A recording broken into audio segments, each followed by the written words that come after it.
So, you're thinking about getting a real estate license. Sounds dreamy. It's flexible, you'll make your own schedule, have lots of time, it's easy and it's glamorous, you'll have lots of fun, and you'll make a steady income.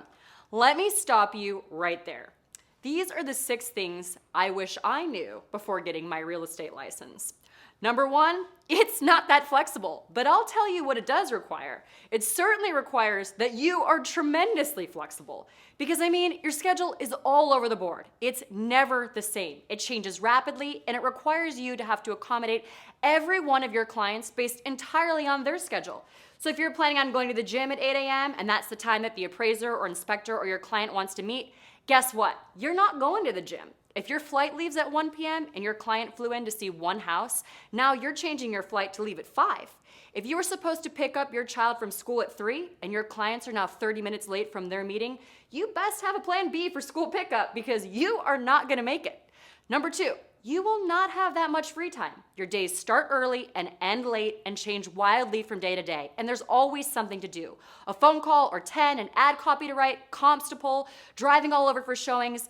You'll have time for personal stuff, but you'll also be watching the time all the time to ensure you're staying on time and submitting all contract deadlines according to their appropriate times. Oh, it's Christmas time. Well, you may very well be spending more time on the phone with the agent on the other side of the transaction than your own family because timing in real estate is never predictable and it never stops. You need to be on point every day, all the time, and that takes a lot of time.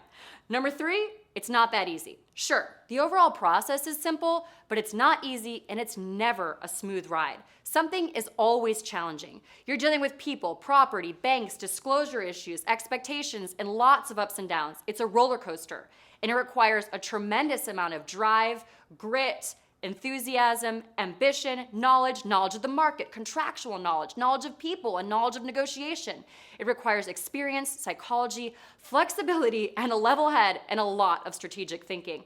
Every day, all the time, you always have to be on, you can never be off, and you cannot have bad days. Your job is to be present and on the game for your clients. Number 4, it's not that glamorous. Sure, I wear Christian Louboutins and fancy suits, but most of the time, I'm stomping around on mountainsides looking for septic tanks.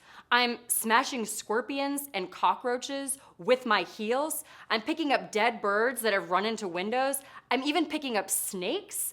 I'm Windexing fingerprints off of sliding doors and glass tables. I'm putting out and picking up open house signs in 110 degrees, putting toilet seats down, picking up dog doo-doo, putting away my clients' toiletries, stashing away shoes and their clothes in closets, fidgeting with pool equipment, pulling lounge chairs out of pools after a huge monsoon has hit, and the list goes on. It looks glamorous, but I go through a lot of high heels. And inside my suit, I gotta tell you, it's a little sweaty. Number 5, you'll have lots of fun and make friends. Some of this is true, and I do think this career is so fun. But fun is a relative term. It depends on what your definition of fun is. Do you think that it's more fun to go to the basketball game or be huddled in the corner talking to your client about the 3 offers that you received and have to respond to by tomorrow morning, all of which you have to type up separate counters for prior to midnight? Would you rather be at happy hour or adding 3 more houses to the list for your clients to see before they leave town? Watching Netflix at 9 p.m. or getting on a conference call to talk about showings because this is the only time frame in which your clients are free after the end of their day when they have finally put their kids to bed?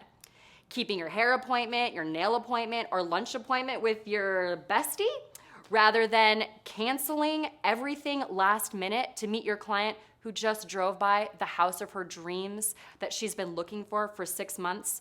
For this career to be fun, you have to be willing to sacrifice what you think is fun personally for a career in which you get joy out of being there for other people. And number 6, you'll make a steady income. Sure, you'll definitely make an income, but what you put into this is what you'll get out of it. And it's anything but steady. In some months, you could close 12 houses, and then you could go 3 months in a row without closing a single house. In real estate, there is no steady. Real estate is cyclical, and you have to be prepared that it is anything but consistent from any perspective, especially not from an income perspective. So, these are the 6 things I wish I knew before becoming a real estate agent. Now you know them. Do you still want to get your real estate license?